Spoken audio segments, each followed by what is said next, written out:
Hi, my name is Butch Delaney, and I want to welcome you to the second lesson in the series, Reconciling Science and the Bible. Here are the lessons that we'll be looking at during the course of this class.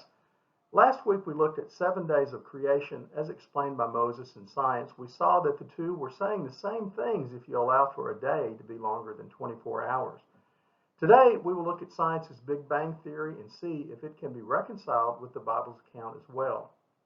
Next week, we'll spend more time digging into the concepts of evolution and the Bible's account.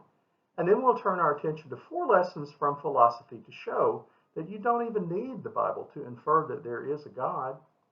We will ask the question, is there extra biblical proof that Jesus, the man, ever existed? And we'll tackle the age-old problem of why there is evil in the world instead of all good. If God is a good God, why does he allow evil in the world? And is there really life after death? And then, my favorite lesson, what would it be like if you met a person from the 4th dimension? God is many dimensions. We cannot not imagine that. But what would a 4D person look like to us 3D beings? In the church, we are facing a rather serious problem. I read some distressing statistics this week from George Barna, a well-known and respected social researcher in the field of Christian churches in America. And that research said that we can expect that 60% of our young people will abandon their faith when they're young adults. My wife and I have watched it happen at other churches where we've attended. The number who leave is staggering. It does not seem to matter how faithful the family is, whether they are children of ministers or elders or deacons. It does not matter how strong a Christian family is. It's something that's happening throughout the brotherhood, and it's alarming. Barna discovered 3 main reasons often stated by children who choose to leave the church. They grew up understanding that the church is supposed to enable them to connect with the people outside, but the environment in the church is stifling, fear-based, and risk-averse. First, their perspective is that the church demonizes everything. Movies, books, songs, their favorite rock groups, their friends, other churches, you name it, and the church demonizes it. They feel they're encouraged to stay away from all of these, but they note that Jesus didn't do that when he was here. Jesus befriended the friendless, sought the ones who were on the very edge of society. He cared for those who were decidedly anti-Jewish. His example of how to treat others is not seen in the church of today. To them, the church seems cliquish, judgmental, and headstrong. It panders only to its local group, and it does not go out into the community among the poor, the disheartened, the downtrodden. Its arms seem to be folded against its chest instead of being open and accepting. The second reason, they say, is that Christianity is just too shallow. They want a sense of importance in the church, a sense of depth, a feeling of belonging to something important and special. They feel that Christianity today is just too shallow. Having grown up with action movies that thrill you, bands and songs that really move you, and TV shows that hold your attention for several series, the church seems to them like something you have to do instead of some way you should be. It is boring.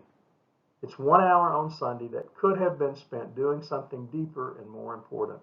It's an obligation, a chore, a repetitive waste of time. They also feel the church is not relevant in today's society. It's out of touch with social issues, bound up in a very tight ball that is separated from the real society that exists outside its walls. It's a place to be instead of a haven.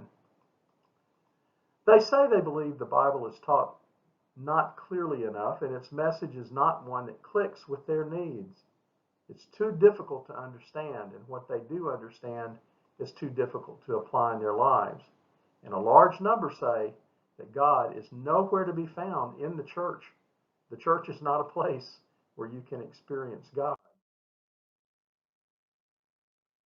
And the third reason children are leaving the church is they feel it is very old in its thinking and that it is not in step with science. It is a dinosaur in an age of technology. It is my parents' religion and not mine.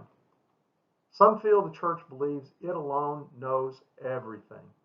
Some say the church is simply out of touch with the world, like a turtle with its head pulled in its shell. Many feel the church is not only contrary to science, but antagonistic to science. They hear God said it, I believe it, end of discussion. The church is not open to even discussing competing thoughts and theories. Others believe the church has its creationism message that is not based in science. The church is anti-evolution. Now, these are the areas that these lessons are oriented toward. I want our children to know that the Bible and science are often saying the same things, only in different terms or different ways. I want them to engage fully in science in any form without worrying about how to reconcile the two. In many ways, the two are saying the same things. Have you noticed the pulling away of young adults from the church, a disengagement from what they had been taught all their lives? Well, enough about the background for why these lessons were created. Let's move on to this important lesson. In last week's lesson, the first lesson, we discussed the beginning of the planet Earth from both Moses's and science's perspectives. When I looked into this over the past few years, I was struck with the fact that science and the Bible describe the creation of the earth, and particularly the creation of life on earth, in the exact same sequence. Science demands that this development has taken millions of years, and in some cases billions of years, but the Bible says it all happened in 7 days. Today, we will look at the aspect of when creation occurred according to science and according to the Bible. There are usually two answers to this question: how long ago did the creation happen? Some people hold to the idea that the earth is very young. In fact, they say it's only 4,000 to 10,000 years old, and it was created by a supernatural force God. Everything was created fully formed, so there is no evolution in play. So in their mind, the earth is relatively young. All the events of Genesis 1 occurred over a literal week, and at the end of the 6th day, God had finished his creation, so he rested on the 7th day. This group reads Genesis very literally. In fact, most of these believers feel that it is a matter of your salvation. You must believe everything occurred over 6 24-hour days. So how did they determine the age of the earth to be 6,000 years? Well, the earliest attempt at dating the earth goes back to the 1800s. And at that time, they added up all of the ages of individuals in the Bible and how old they were when they died. And from this, it appears that the age of the earth since Adam would be about 4,000 to 6,000 years. Not a very scientific way to date the creation of the earth. Henry Morris is perhaps the leader of this group. His creation science organization has built near their headquarters a full-scale replica of Noah's Ark in Kentucky. The Young Earth group suggests this is a salvation issue. If you believe it, fine, you're in God's grace. But if you don't, you are not in God's grace. Others believe the earth and the universe is very old. The universe to them seems to be 13.8 billion years old, to be precise. Then the earth would not come on the scene until about 4 billion years ago. Science seems to be more precise, but realize that these dates are based on assumptions too. Science suggests the age from looking at fossils and mountains and rocks and a lot of things. They use radiometric dating of rocks to find the age looking, for instance, at the percentage of uranium to argon. We know that over time, uranium decays at a very stable rate, and all that remains is argon. So if you find rocks containing any level of argon, and then measure the percentage of uranium to the percentage of argon, you can make a reasonable guess as to what is the rock's age. The oldest earth rocks we've found are zircons from Australia, and they've been dated to about 4.5 billion years. The oldest rock that has been found to date using this dating method is a rock from our moon collected during Apollo 16, which is dated to 4.6 billion years. If the moon rocks are 4.6 billion, then the Earth would be at least that old. The old Earth group suggests science may have a better estimate. It is not a salvation issue, though, to believe this. And in fact, there really is a third group, an unspoken group, who usually say, we don't know. According to this group, there's no sound evidence one way or the other, but it really does not matter. What matters is that you believe God did it all. So there are three camps, and two of them have very different ages for the earth. One note about the two different ages is this. You will never hear in any of your classes in school that the age of the earth is anything less than about 4.5 billion years. Now, this comes from the idea that the young earth theory is Bible-based. The separation of the church and state has forced a prohibition in schools of talking about anything directly connected with the Bible. If you're watching this video, please know that the author believes in an old earth, and what science is saying is exactly what the Bible is saying without any variances. Now, I understand this is a matter of faith for some. 30% of our nation believe that the earth is very young. About 65% believe that the earth, as science says, is very old. The young earth group are often offended when anyone states that he or she believes a day in Genesis was anything other than a literal 24-hour day. To them, this is not open for discussion. To most young earth theorists, there is nothing that's even worthwhile about reconciling science and the Bible, and to attempt to do so is a show of a lack of faith. If you're in the young earth camp, please know we don't intend to offend you. We understand your beliefs, and you're respected by us for your conviction and your faith. I also believe it's in your best interest to understand how many of us believe that the Bible and an old earth theory can be reconciled. But as you know, a young earth theory could never be reconciled with science. At a minimum, you will understand better why we believe and exactly what we believe. So, in Genesis 1, verse 1, what was Moses wanting us to know? In the beginning, God created the heavens and the earth. He wanted us to know that there was nothing that existed before the beginning, nothing, not even time and space. Moses never said 4,000 to 6,000 years ago God created the earth.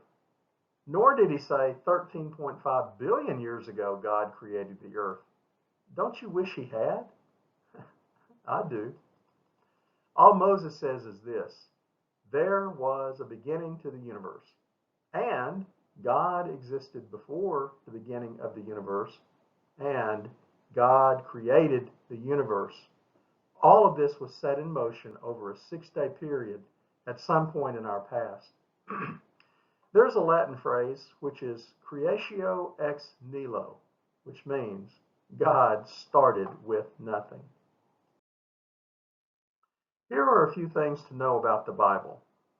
It is not a topic-specific book about any of the following: science, history, physics, biology, geography, legality. It's not a legal document.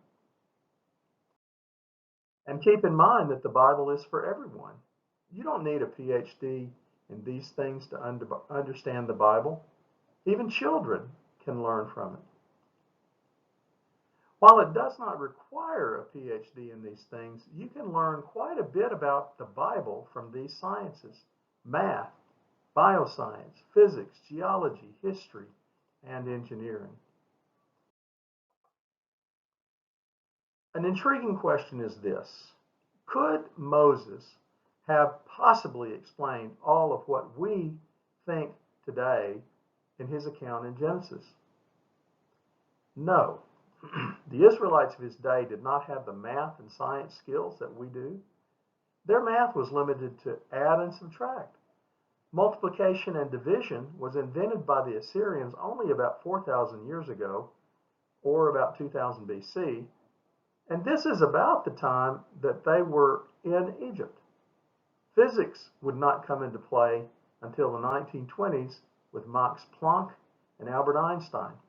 Can you imagine Moses trying to explain fusion to them? Fusion is what fuels the suns in our universe. Did they know there are things in the sky that are planets? A singular moon, yeah, they got that. Stars, yes, they understood, but they did not know that each star we see is really a sun, very much like our own, and that the reason they are shining is fusion. Did they know they lived in a planetary system?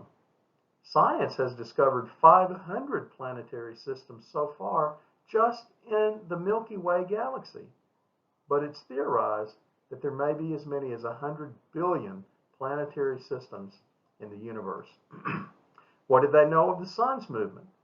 They believed the sun revolved around the earth, and it would not be until Copernicus in 1534 AD that we would know that the sun is stationary and the earth moves around it.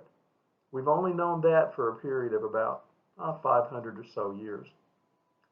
Could Moses have explained what we know today in Genesis 1? No. He used language they could understand, simple stories to explain it all. But here's the important part. What he described in Genesis 1 matches what scientists are saying today. Same concepts, but in his case, simple language and simple expressions. Moses dates the age of the universe when he says, "in the beginning."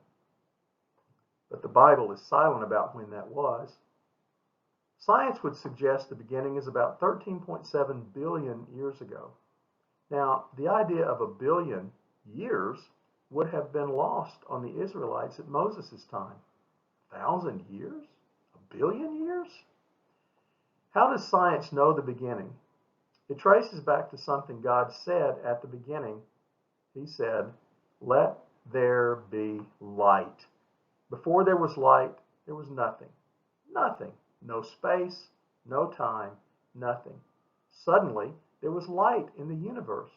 Photons were the first things that were created, according to science.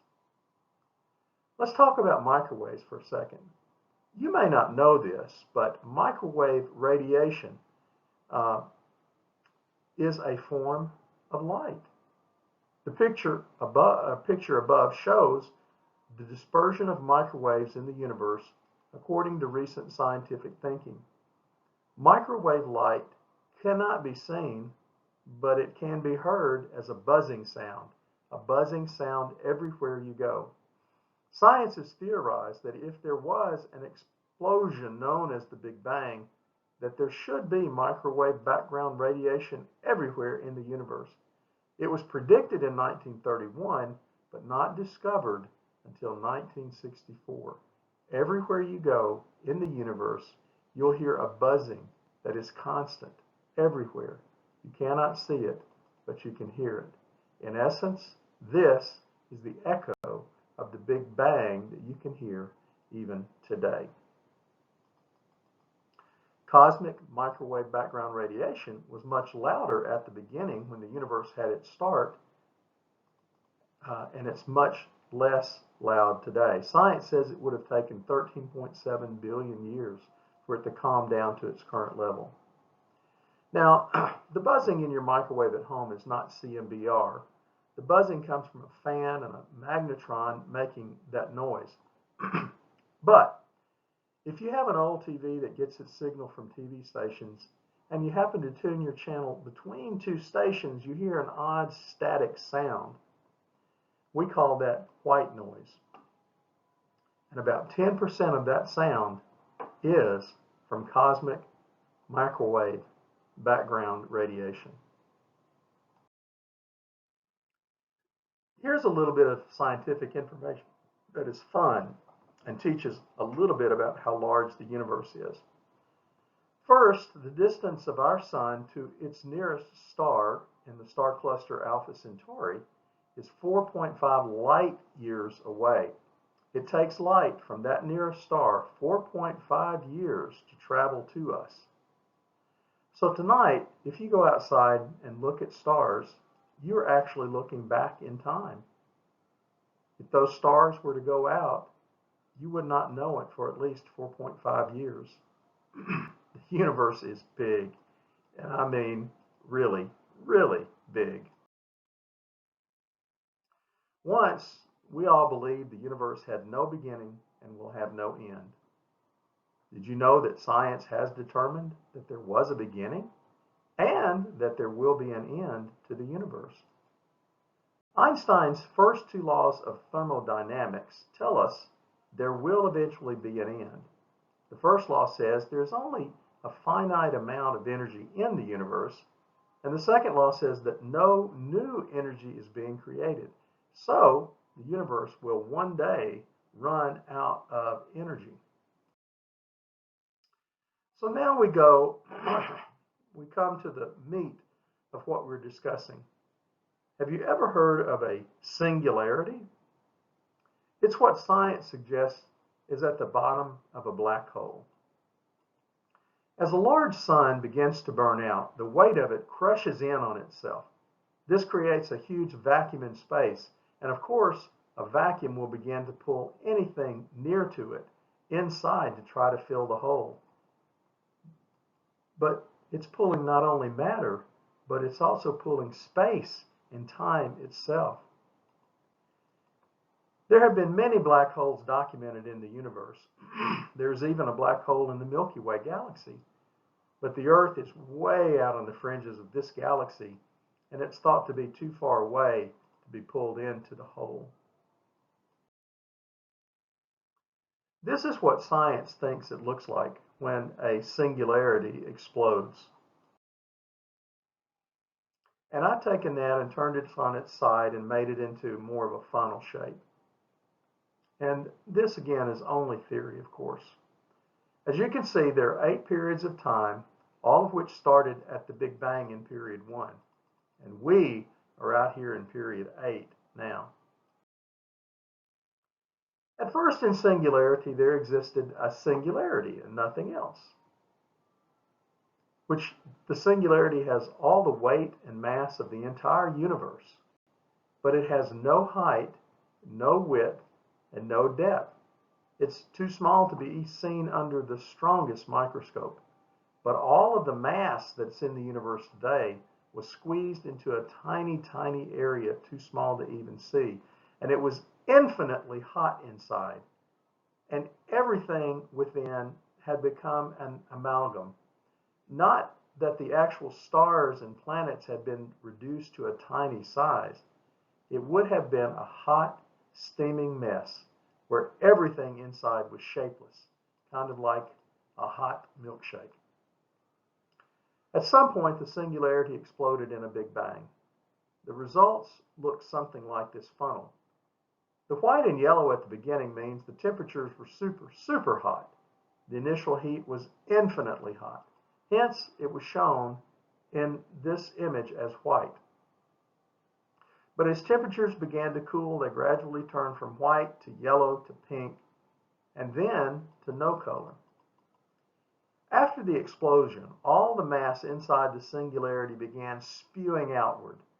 This funnel shows just how fast the matter was being spewed into the empty space.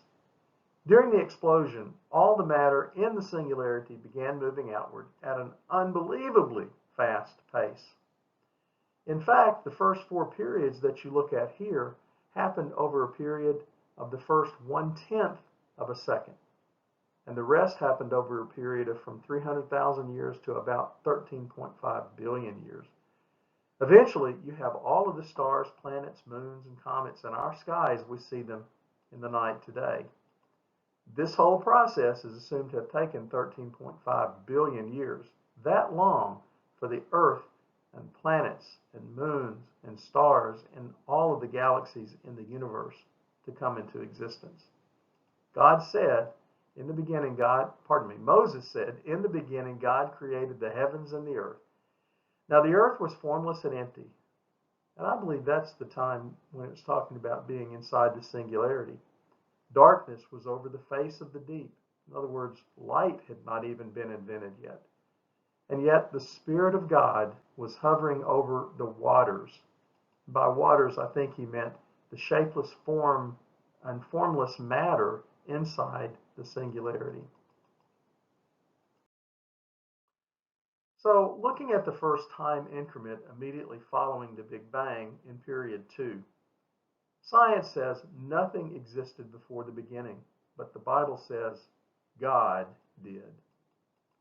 Immediately following the explosion, all the matter in the singularity that was released would have been shapeless and formless, just very hot blobs of matter, just exactly what the Bible says.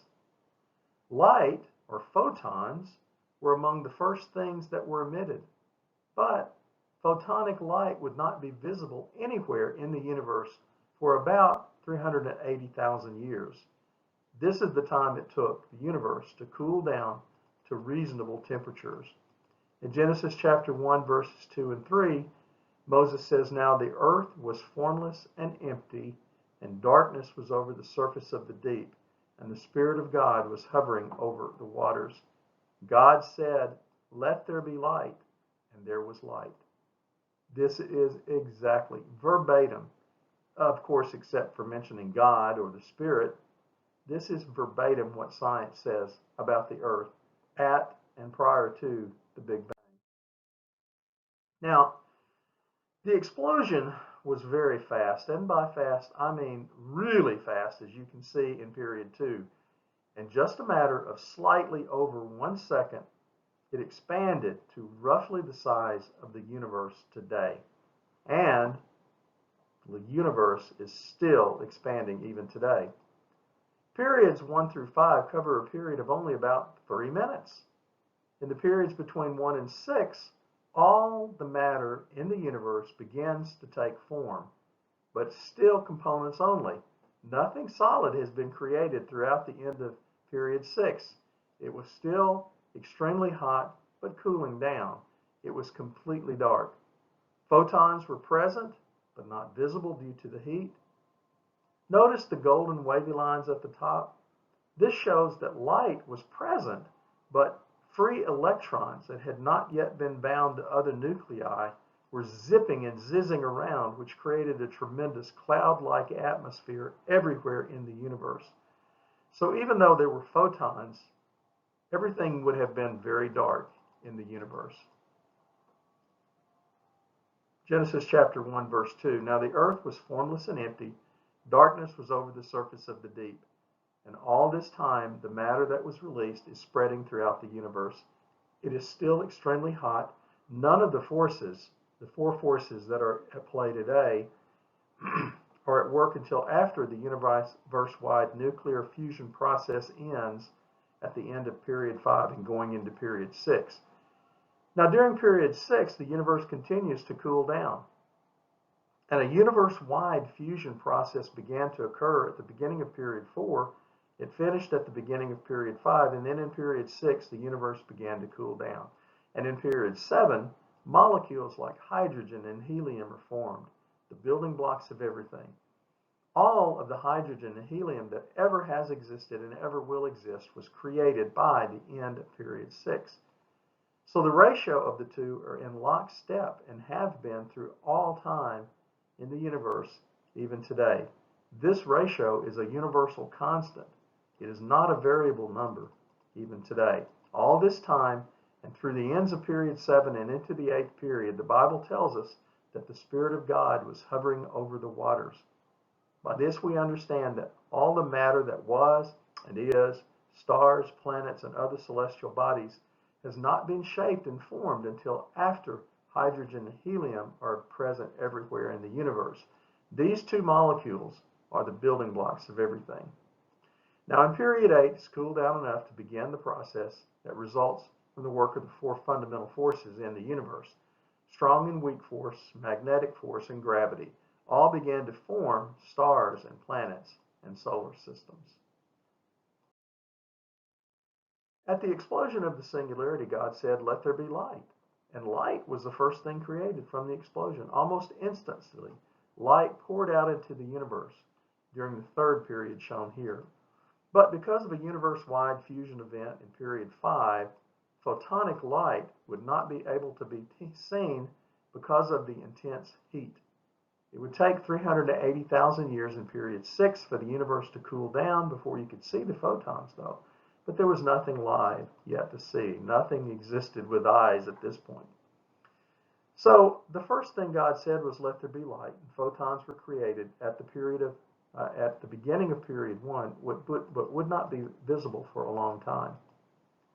Yet the Earth would not be created until much, much later, sometime in period 8.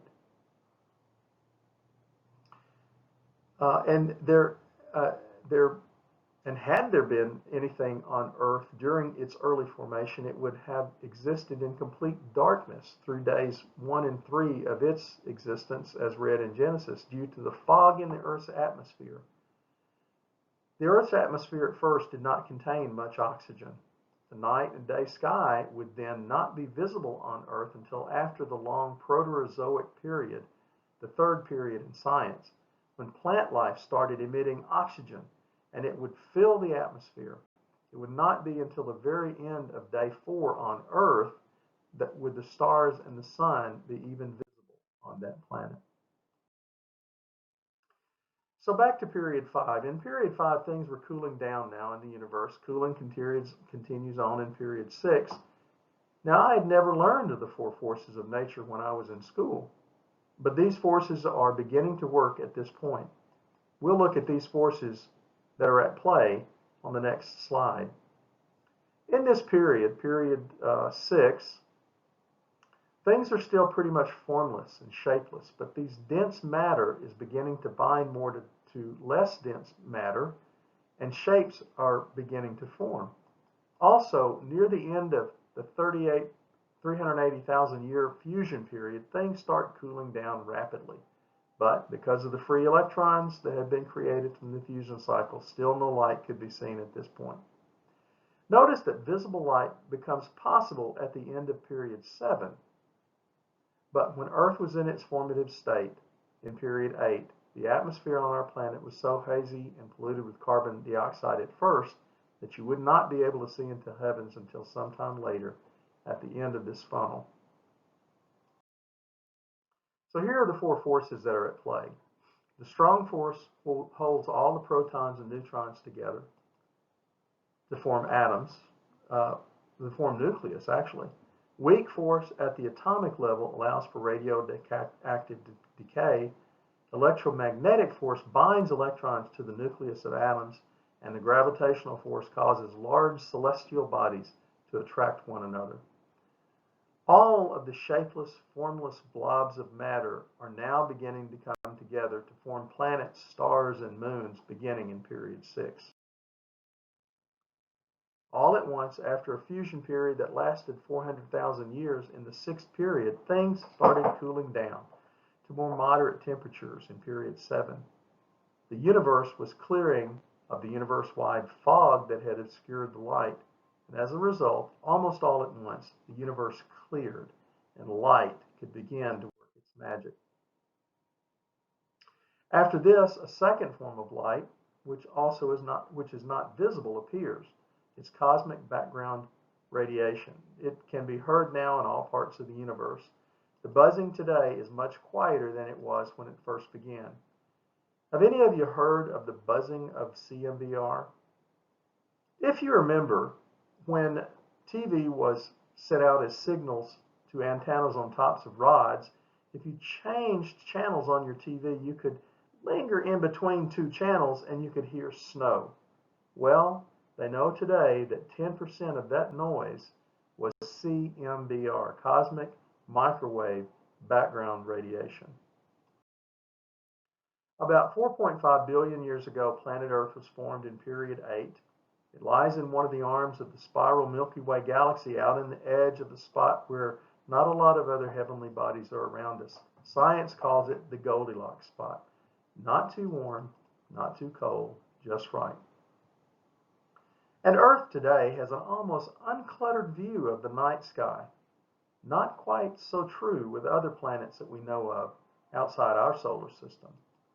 About 3 billion years ago, the first forms of life appeared during the Archean period, and Homo sapiens would finally appear about 2.5 million years ago in the Cenozoic period. That's the eon or the period, scientific period that we are in today. God said in Genesis 1:3, "Let there be light." Photons were created, among the very first things released back at the beginning of period 2 following the Big Bang. But because of the heat and the emission of free electrons after the universe-wide fusion process in period 5, light in period 6 was scattered and invisible anywhere in the universe. Visible light could not be seen until the formation of galaxies over a period of about 14 billion years early in period 8. But on Earth, at first, no light could be seen for quite a while. The sun, moon, and stars were present, but the fog of creation still hung in the air. It was almost completely dark on Earth for a long time after its formation. There was no oxygen in its atmosphere at first, and it took days, 1 through 3, for the atmosphere to cool down and for plant life on day 3 to begin spewing out oxygen into the atmosphere. Only then would the night sky be clear enough to look out into the heavens and see the beauty of the stars. But of course, there was nothing with eyes to see. The Bible says it was in day 4 that the sun, moon, and stars were placed in the sky. This would have been about 13.8 billion years since God said, "Let there be light." There was photonic light all this time, but it could not be seen until day 4, just as Moses had said in Genesis 1. There's no way the ancient Israelites could have understood what Moses was saying if he presented this PowerPoint slide to them. No way. They had no math. They had no real sense of time except the movement of the sun, which they considered a day and a night. That was the smallest chunk of time that they knew. The idea of atoms would be lost to them. The idea of fusion would be unexplainable. Planets, stars, and galaxies, they could not understand. Moses could not use mathematical language of science to explain anything to them. So that's why I believe Genesis 1 is not literal, but figurative. It is simply a story told originally to simple people. Yet, what intrigues me is that Moses and science, as we understand it, are saying the exact same things. Instead of being afraid of science, we should embrace it. Knowing what we know about the beginning of the universe should make us stronger in our faith. Moses is more like Mr. Rogers, who would have referred to stars as those sparkly things in the sky, than he would be like Carl Sagan, who loved to say billions and billions of stars. So I would tell you parents that you should tell your children, never be afraid of science in any of its forms. Delve into the secrets of the universe and delve even more deeply into the Bible. Learn what you can about this wonderful planet. Learn what God desires from you, and know that God has been the one true constant for billions and billions of years. Read the Bible to see how it shows our future, and understand the teachings of Jesus and his work on earth for us. And students, above all, don't be worried. Don't be afraid of the theories of science about the universe. It's never a pick one or the other kind of situation between science and the Bible. Both are saying exactly the same things. Search and see for yourself. Don't just take my word for it.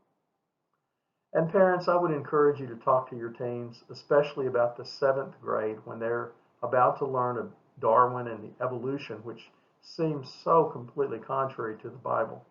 Assure them of your belief of the truth in the Bible.